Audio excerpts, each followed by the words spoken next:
அந்த கதவை திறந்தா ஊருக்கே பெரிய ஆபத்து வந்துருமே. அம்மா நீ நல்லா பாத்தியம்மா? அவங்க அந்த பக்கம் தான் போனாங்களா? ஆமா, அவங்க அந்த பக்கம் தான் போனாங்க. நான் மயக்கத்துல இருந்ததால அதுக்கப்புறம் என்ன நடந்துச்சுன்னு எனக்கு தெரியல. நல்லா நடிக்கிறமா. நீ பூஜைய ஒழுங்கா பண்ணாம பயத்துல பாதியிலேயே மயங்கி விழுந்துட்டு அத சமாளிக்க என்னென்னமோ கதை சொல்லிக்கிட்டு இருக்கியா? இல்லங்க, நான் பொய்யெல்லாம் சொல்லல. உண்மையிலேயே இங்க யாரும் வந்தாங்க. ஆடா நிறுத்துமா. நடுநிசி பூஜை பண்ணும்போது யாரும் கோவிலுக்குள்ள வரக்கூடாதுன்னு இந்த ஊருக்கே தெரியும். ஆனா ஊர் மக்கள் நாங்க எல்லாரும் வெளியில இருக்கும்போது எப்படி ஆள் உள்ள வர முடியும்? அதுவும் இல்லாம கதவை வெளியில பூட்டினதே நாங்க தான். எங்க கிட்டயே நாடகம் மாறியா? இங்க பாரு, உன்னால தனியா பூஜை பண்ண முடியாதுன்னா அத முன்னாடியே சொல்ல வேண்டியதானே? அதை விட்டுப்புட்டு பாதியிலேயே பூஜையை நிறுத்திட்டு இந்த ஊருக்கு பெரிய தெய்வ குத்தம் பண்ணிட்ட. இனிமே எப்படி இந்த திருவிழா நடக்கும்? அடுத்த 12 வருஷத்துக்கு ஊர்ல பஞ்சம் வந்து எல்லாருமே சாக வேண்டியதுதான்.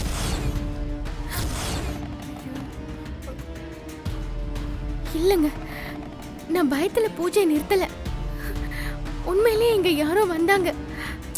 என்ன நம்புங்க. உங்களை நம்பி தான் இப்ப ஊரே ஆபத்துல இருக்கு. இதுக்கு மேலேயும் உங்களை நம்ப சொல்றீங்களா? இங்க பாருங்க, ஊர் மக்களுக்கு மட்டும் ஏதாவது பிரச்சனை வந்துச்சு, உங்க யாரையும் நாங்க சும்மா விட மாட்டோம். இதுக்குதான் நான் ஆரம்பத்திலேயே சொன்னேன், இந்த குடும்பத்தை நம்பாதீங்க. யாராச்சும் கேட்டீங்களா? இப்ப அனுபவிங்க, நல்லா அனுபவிங்க. அந்த கதவை திறந்து காட்டுங்க.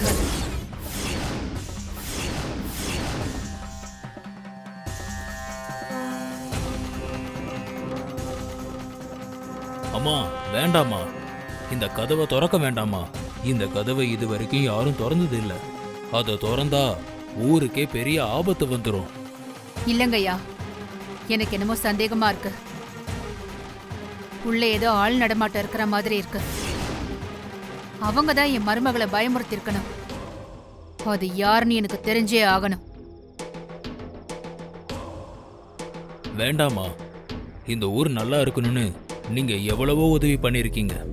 ஆனா இந்த கதவை திறந்து ஊர் அழியறதுக்கு நீங்களே காரணமாக வேண்டாமா? உங்களை கெஞ்சி கேட்டுக்கிறேன், இது மட்டும் வேண்டாமா? ஐயா, உங்க பயம் எனக்கு புரியுது. ஆனா அந்த பயத்தை பயன்படுத்தி தான் யாரோ தப்பு பண்றாங்களோன்னு எனக்கு தோணுது. நிச்சயமா அங்க யாரோ ஆள் இருக்காங்க. அதை திறந்து உங்க பயத்தை நான் போக்குறேன். ஐயா, நான் சொல்றத கேளுங்க. என் மருமக எப்பவும் பொய் சொல்ல மாட்டா. அப்ப கோயிலுக்குள்ள வந்தவனுங்க எங்க போனானுங்க? எனக்கு உண்மை தெரிஞ்சாகணும். அத முன்னாடியே சொல்லிட்டோம்ல, கோவிலுக்குள்ள எங்களை மீறி யாரும் வரல. உங்க மருமக பூஜையை ஒழுங்கா பண்ணாம கட்டி விட்ட கதை இது. வீணா அம்மன் கோபத்துக்கு ஆளாகாம ஒழுங்கா ஊர் போய் சேருங்க. நீங்க என்ன சொன்னாலும் சரி, இந்த கதவை நான் திறக்காம போக மாட்டேன். என்ன விளையாடுறீங்களா? உங்க இஷ்டத்துக்கு அந்த அறக்கதவை திறந்துட்டு நீங்க பாட்டுக்கு கிளம்பிடுவீங்க. நாளைக்கு ஊருக்கு ஒரு பிரச்சனைனா யார் பதில் சொல்றது? உங்களுக்கு முதலும் கடைசியுமா சொல்றோம், அந்த கதவு பக்கம் போனா நடக்கிறதே வேற.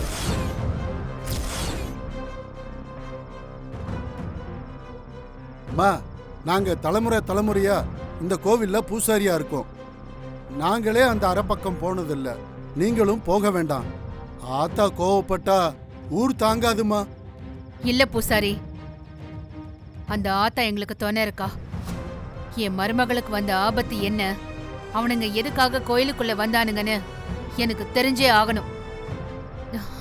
என்ன மன்னிச்சிருங்க. நீங்க மட்டும் அந்த கதவுல கைய வச்சீங்க, அப்புறம் நீங்க யாரும் உயிரோட போக மாட்டீங்க. யோ, என்னையா பண்ணுவ? நாங்களும் பார்த்துக்கிட்டு இருக்கோம், ரொம்ப ஓவரா பேசிட்டு இருக்கீங்க.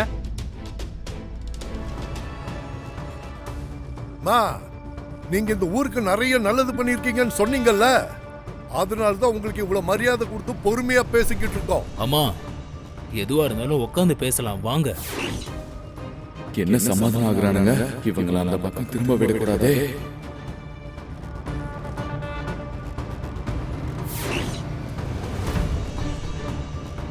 யோ, எங்க அத்தை தான் இந்த திருவிழாக்கான மொத்த காசு போட்டிருக்காங்க. ஓசில சாமி கும்பிட வந்துட்டு உங்களுக்கு என்ன அவ்வளவு திமிரு? யார பார்த்து ஓசின்னு சொன்ன? நாங்களும் உங்ககிட்ட கேட்டோம். உங்களுக்கு முதல் மரியாதை கிடைக்கணும்னு நீங்களே தானே வழிய வந்து கொடுத்தீங்க. இப்போ எங்களை கேவலமா பேசுறீங்களா? இது பாருங்க, அவ்வளவுதான் உங்களுக்கு. அம்மா, தேவையில்லாம பிரச்சனை வேண்டாமா. ஊருக்காக கொஞ்சம் அமைதியா இருங்கம்மா. நீங்க யார் என்ன சொன்னாலும் சரி, அந்த கதவை நான் திறக்காம விட மாட்டேன்.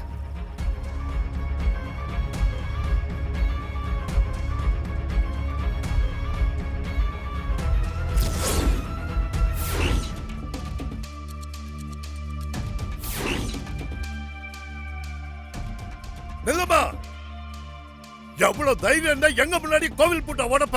எங்க இருந்து வந்துச்சு இவ்வளவு தைரியம்? யோ, என்ன பண்ணுவ? என்ன பண்ணுவ?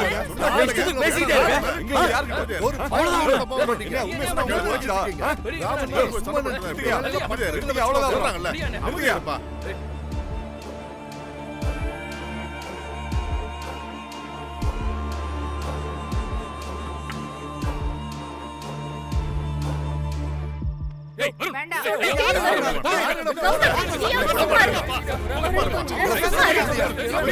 சண்டை போடாதீங்க. உங்களுக்கு வேணா உங்க அம்மா பெரிய தெய்வமா இருக்கலாம், ஆனா எங்களை பொறுத்த வரைக்கும் அவங்க சிலையை திருடுன திருடி, அவ்வளவுதான்.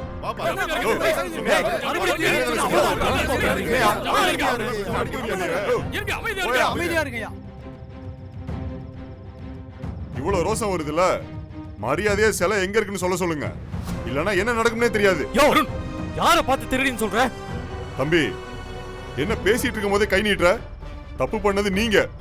ஒழுங்கா சிலை இருக்கிற இடத்த சொல்லிட்டா நல்லது, இல்ல ஒருத்தர் இங்க இருந்து போக முடியாது. என்ன பண்ணுவீங்க? திருவிழாவுக்கு வர சொல்லிட்டு திருட்டு பட்டம் கட்டுறீங்க. நாங்க என்ன பார்த்து அமைதியா இருப்போம் நினைச்சிட்டியா? என் அண்ணாமலை தான் திருடான்னு எப்படியா சொல்றீங்க? ஏன் இந்த கோதண்ட இருக்காரு, அவர் திருடலாம்ல? யோ, அவர் திருடி இருக்க மாட்டாருன்னு என்ன நிச்சயம்? ஏங்க, யார் மேல பழிய போடுறீங்க? அவரு எங்க ஊரு, இந்த கோயிலுக்காக நிறைய உழைச்சிருக்காரு. அவர் சிலையை திருடணும்னு எந்த அவசியமும் இல்ல. அப்போ எங்க சித்திக்கு மட்டும் அவசியம் இருக்கா? இது எங்க குலதெய்வம். எங்க சித்தி இந்த ஊர் மேலயும் கோவில் மேலயும் அவ்வளவு பாசமும் மரியாதையும் வச்சிருக்காங்க. அதனாலதான் நீங்க கூப்பிட்ட உடனே வந்தாங்க. அதான் வந்த வேலையை கச்சிதமா முடிச்சிட்டாங்கல்ல. ஐயா, இந்த ஊர் பெரியவர் நீங்க. உங்களுக்கு அண்ணாமலை அத்தைய பத்தி நல்லாவே தெரியும். உங்க மனசாட்சியை தொட்டு சொல்லுங்க, இதை எங்க அத்தை பண்ணிருப்பாங்கன்னு நீங்க நம்புறீங்களா? அந்த ஆத்தாவே வந்து சொன்னாலும் அண்ணாமலை அம்மாவை நான் சந்தேகப்பட மாட்டேம்மா.